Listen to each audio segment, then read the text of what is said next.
टकराव की स्थिति तो रहेगी, लेकिन क्या वाकई राष्ट्रपति के अभिभाषण में ट्रेड डील का जिक्र होगा राजीव? ये भी तो बड़ा सवाल है, क्योंकि जिस तरह से विपक्ष का रुख दिख रहा है, राजनीति की भेंट ये मुद्दा चढ़ता दिखेगा। क्योंकि यहां जब सिंदूर, ऑपरेशन सिंदूर को लेके, भारत पाकिस्तान के बीच वॉर को लेके ट्रंप ने तो कितने करीब 60 बार जो है ऐलान किया, क्रेडिट लिया उस वॉर को रोकने का, और उसके बाद भी विपक्ष से सवाल उठाता रहा, हुआ कुछ नहीं।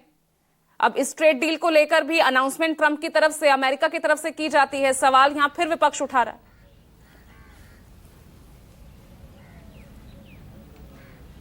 देखिए, जिस अमेरिकी राष्ट्रपति का कार्यालय नोबेल पुरस्कार के लिए चिट्ठी लिख सकता हो कि हमारे राष्ट्रपति को नोबेल पुरस्कार शांति का क्यों नहीं दिया, वो राष्ट्रपति जो खुद से ही दावा कर रहा हो, तो उस राष्ट्रपति की बातों पर कितना यकीन किया जाए, ये एक अलग बात है।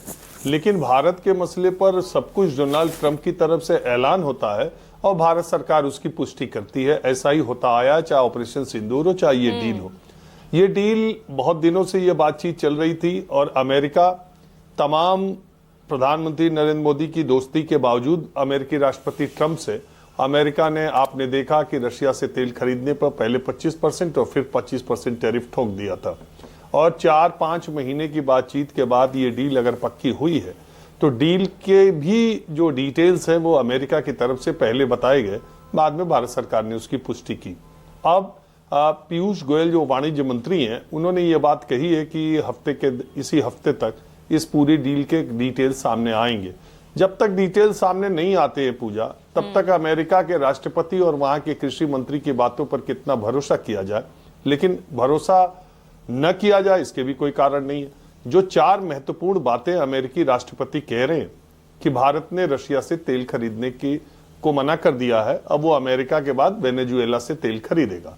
रशिया के मंत्री ने कल ही इस बात का वहां पर ऐलान किया है कि भारत सरकार ने ऐसी कोई आधिकारिक सूचना उन्हें नहीं दी है और न ही रिफाइनरीज के साथ उनका जो कॉन्ट्रैक्ट है उसको खत्म करने की कहीं कोई बात है। अब अमेरिकी राष्ट्रपति ये बात कहां से कह रहे हैं उन्हें नहीं पता, लेकिन भारत सरकार ने रशिया से तेल खरीदना बंद करने की कोई जानकारी रशिया को नहीं दी। दूसरा सवाल आता है, उन्होंने कहा कि भारत 500 अरब डॉलर की चीजें खरीदेगा। हिंदुस्तान 50 अरब डॉलर की चीजें अभी खरीदता है। 500 अरब डॉलर तक एकाएक कैसे पहुंच जाएगा, किस क्षेत्र में पहुंच जाएगा, यह भी सोचने वाली बात है। तीसरी चीज उन्होंने कहा कि टेक्नोलॉजी, एनर्जी और कृषि उत्पादों के क्षेत्र में अमेरिका को बहुत फायदा मिलेगा, वो क्षेत्र खोल दिए जाएंगे। अब ये मुझे नहीं लगता कि भारत का कोई भी प्रधानमंत्री नरेंद्र मोदी नहीं, कोई भी प्रधानमंत्री भारत के कृषि क्षेत्र को पूरी तौर पर खोलने के लिए तैयार हो जाएगा, क्योंकि भारत में कृषि पर वो सब्सिडी नहीं दी जा सकती और नहीं दी जाती है जो किसानों को अमेरिका में मिलती है। अमेरिका में जो कृषि उत्पादों पर लागत है, खासकर पोल्ट्री और डेयरी प्रोडक्ट्स पर, वो तो उसको कम्पिटिट कर ही नहीं पाएगा हिंदुस्तान का जो किसान है। तो हिंदुस्तान के किसान के लिए अगर बाजार खुला तो ये बहुत मुश्किल वक्त आ जाएगा। हालांकि वहां की कृषि मंत्री भी ये दावा कर रही है। तो ये तीनों चारों बातें जो मैं आपको बता रहा हूं, ये तीनों चारों बातों में सत्यता कितनी है जब तक डील की डिटेल्स ना आए, क्योंकि हम तो अपने देश के प्रधानमंत्री, अपने देश के मंत्री, अपनी देश की सरकार की बात पर भरोसा करते हैं। वाणिज्य मंत्री पीयूष गोयल ने कहा है कि ऐसा कुछ भी नहीं है, कृषि उत्पादों के लिए कृषि क्षेत्र को नहीं खोला जा रहा है और 1 हफ्ते के अंदर इसकी डील के डिटेल सामने आएंगे।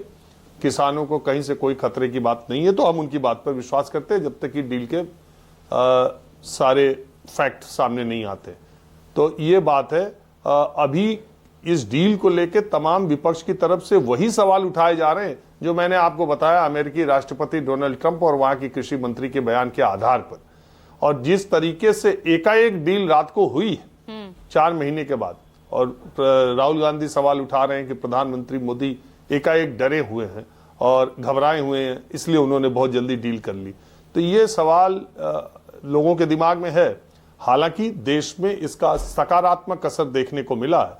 अगर आप सोने चांदी के दाम से लेकर के शेयर बाजार तक के दाम की रफ्तार को देखिए, तो कल शेयर बाजार पिछले 7-8 वर्षों में सबसे ज्यादा ऊंचाई पर गया था। आज भी पॉजिटिव में उसका ट्रेंड दिखाई दे रहा है। जो शुरुआती 1 घंटे अभी हुए हैं उसमें 200-250 पॉइंट के करीब वो बढ़ाई दिखाई दे रहा है।